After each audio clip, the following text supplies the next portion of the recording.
Bonjour à tous, donc on se retrouve aujourd'hui dans le Trial X4 contre Aeriol. Vite fait, il n'y a rien de particulier dans le premier combat. Les seuls moments chauds, on va dire 70 et 50%. En même temps, c'est chaud et pas chaud parce qu'il va pas vous tuer. Donc il vous réduit vos PV à 1. Mais voilà, rien de plus, donc pas de soucis à ce niveau-là. Le trial vous permet d'avoir l'orbe d'infidélité qui est intéressante, je pense, pour le Frontier Hunter. Rajoute 15% all stat et augmente les dégâts infligés par étincelle. C'est la partie intéressante. Donc voilà, là on vient de passer le premier coup voyant. Il a réduit les PV à 1, il est content. On a juste à se heal. Par mesure de précaution dans ce trial, soignez-vous en tout dernier, vous allez voir c'est ce que je fais. Donc Elimi et Magena pour rajouter les CC à Elimi. Donc mon équipe est composée donc de Magena en lit d'allié pour tout ce que je sais faire, de Elimi, de Bastille, d'Arthur, de Cornelius et de Heinrich. Bastille est là pour les CC, Elimi pour le heal, la mitige et les altérations, Magena pour plein de choses, je vais pas vous les citer, on les connaît toutes, c'est ce qu'elle fait. Donc Bastille pour les CC, Arthur, malgré tout ce que j'en dis, il est très bien pour il a un très bon DPS. Et c'était mon lead. Cornelius était là pour les buffs attaque et attaque élémentaire, et pour son UBB qui permet de faire du Hokuto no Ken. Et Heinrich s'inscrit donc dans une unité nécessaire pour le Hokuto no Ken.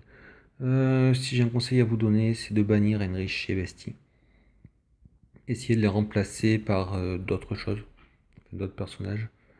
Évitez en fait la faiblesse élémentaire parce que là j'ai pris Heinrich et Bestie et c'est ceux qui se prennent le plus de charge.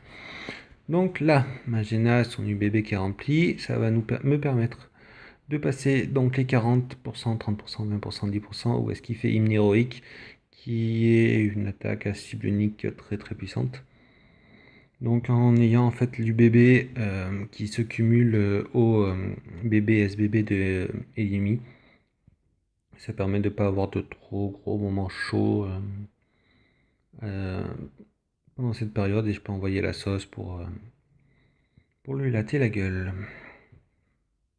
Très clairement. Donc voilà. C'est pas le plus difficile. Après, vérifiez quand même d'avoir assez suffisamment rempli votre jauge d'overdrive. N'arrivez pas sur les 40% sans la jauge d'overdrive. Bon, normalement, ça c'est fait, mais au cas où est-ce que vous ayez un trop gros DPS. Donc là, on arrive sur Tesla. Tesla, donc, qui peut être paralysée à 90% en théorie.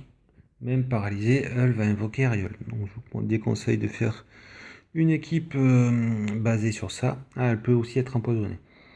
Après, j'en ai entendu dire que si on faisait que l'empoisonner, elle n'invoquait jamais Ariol. Je sais pas si c'est un bug ou si c'est normal. Et si c'est le wiki qui est faux. Après, voilà, bonne chance pour l'empoisonner, pour la paralyser tous les tours. Ouais, c'est la paralysie qui est censée. Alors vous, quand vous êtes paralysé, vous pouvez rien faire, mais eux, quand ils sont paralysés, ils peuvent faire des choses. C'est magnifique. Là, donc c'est les 90%.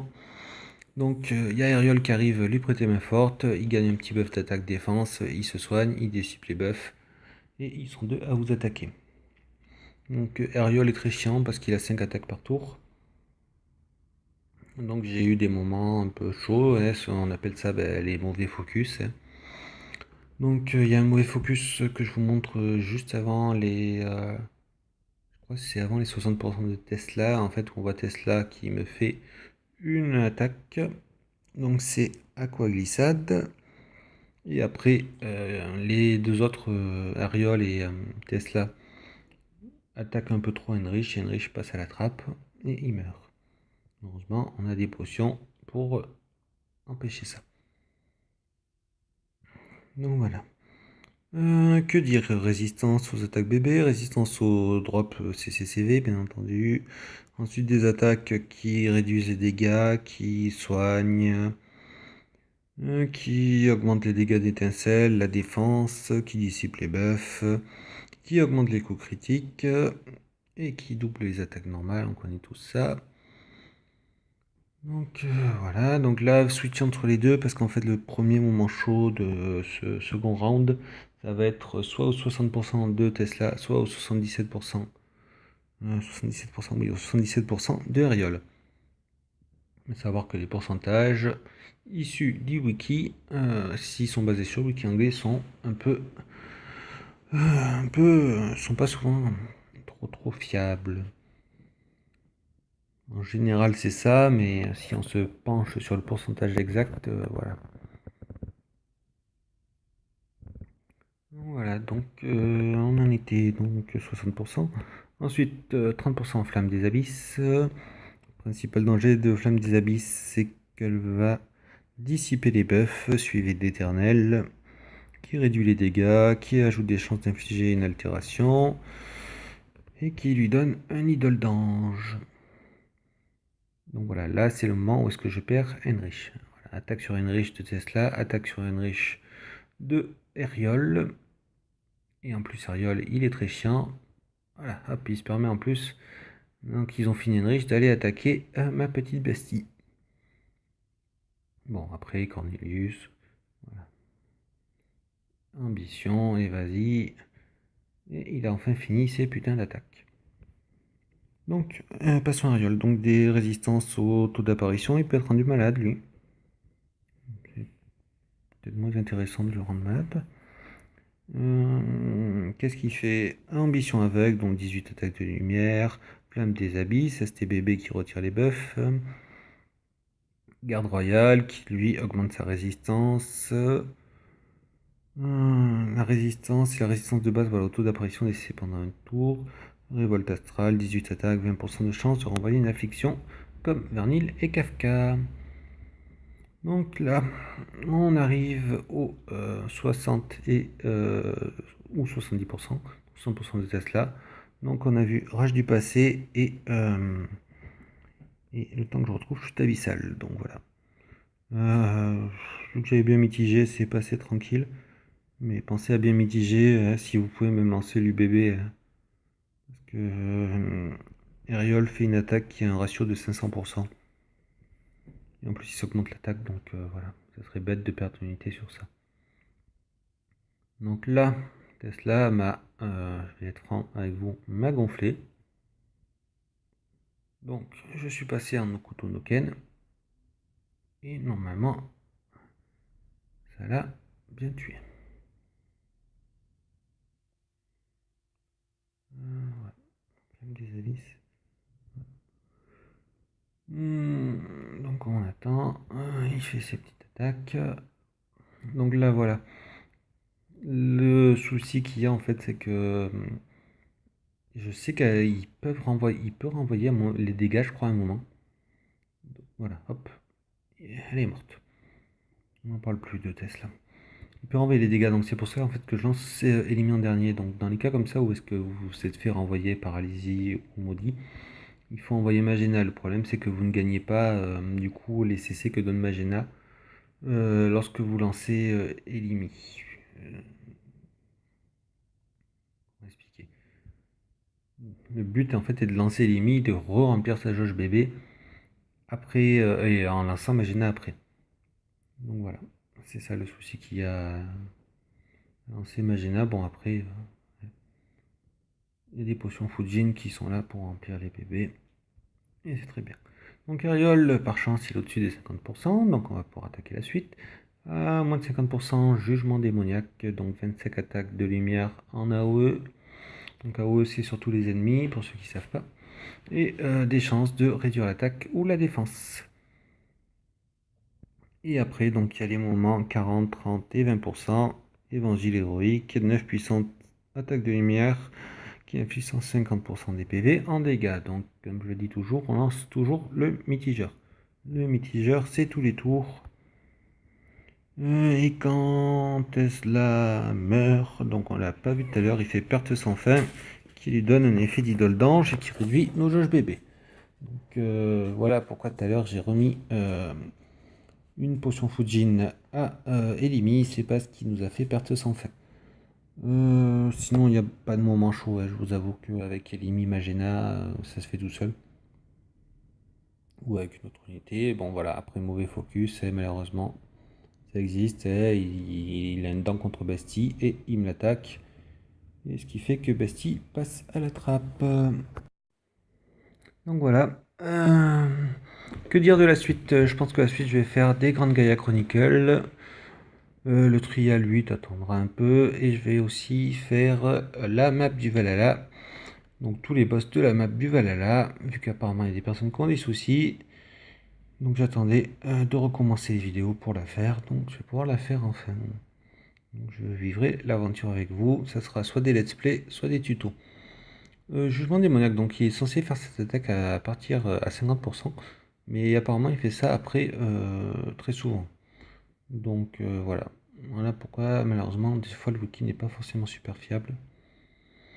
Après sur notre version, vu qu'on a les Ultimate Challenge qui sont des trials à eux tout seuls, on a l'habitude, enfin on sait comment ça marche. On essaie, on réessaie. Le seul souci, c'est les potions et l'énergie. Garde royale, voilà, jugement démoniaque. Et après, il attaque. Sinon, que dire ouais. Rien de spécial contre Ariol. Faites attention, et puis n'hésitez pas. Faites plusieurs essais. Il y a un tuto qui est dispo sur la boîte de PF. Vous pouvez apparemment lui retirer son idole d'ange. Alors, pas avec Yggdrasil, parce que Yggdrasil ne retire pas les idoles d'ange, mais avec Perceval. Donc voilà. Si vous voulez y aller avec Perceval. Comme ça, en fait, c'est pour les 10%. C'est la phase la plus chaude. Donc, on y arrive. Et je vais vous l'expliquer. C'est là où est-ce que j'ai eu du mal, en fait, sur tous mes trails. Donc, là, je remplis la jauge du bébé, étant donné qu'on n'a pas encore le cristal qui permet de le faire. Et j'active l'UBB, donc de Cornelius. Parce que c'est là où est-ce que vous allez avoir besoin d'avoir du bon gros DPS. Donc Cornelius, voilà, UBB de Cornelius. Je me suis buffé le tour précédent avec Cornelius et avec Enrich. Et après, attaque normale. Alors, attaque normale. Et Ariol passe à la trappe. Une première fois, donc il revient avec son idole d'ange. Voilà. Et là, il faut normalement le retuer. Donc j'ai mal calculé mon coup avec l'UBB de Cornelius. Et ce qui fait que, bah, du coup, voilà. J'ai plus le buff. Alors, c'est pas l'UBB de Cornelius. L'UBB de Cornelius, c'est encore actif. J'ai plus mes buffs par rapport à mes buffs d'attaque et de. Mes buffs d'attaque. Et attaque dans la rec. Donc voilà. On est qui meurt. Parce qu'il fait son attaque, donc fin cataclysmique, qui est une attaque très mortelle. Voilà, on va être simple. Ça dissipe les buffs, donc les buffs de Mitige. Donc, donc la solution, je vous dis, c'est Perceval. C'est sinon avoir du gros DPS. Vous le tuez une première fois, il revient, vous le tuez une seconde fois. Donc vous avez 2 tours pour le faire, c'est jouable. Les buffs de Cornelius et de. Comment il s'appelle? Heinrich sont sur 3 tours, donc c'est faisable. Faut bien calculer son coup par contre, voilà. Avoir des extra skills et leader skills qui réduisent les dégâts, donc c'est Lena, Yggdrasil et Irvis, qu'on voit à l'écran d'ailleurs. Ou avoir comme moi une seconde équipe qui est OP et qui peut le faire. Si vous faites donc comme j'ai fait le 10% 0%, il fait une seconde fois fin cataclysmique après 3 tours. Donc là, je sais pas s'il a fait des coups après ces 3 tours ou non. Et voilà, on a vaincu Ariol. Donc moi je vous dis à la prochaine pour sûrement Grande Gaia Chronicle ou la map du Valhalla. Ciao ciao.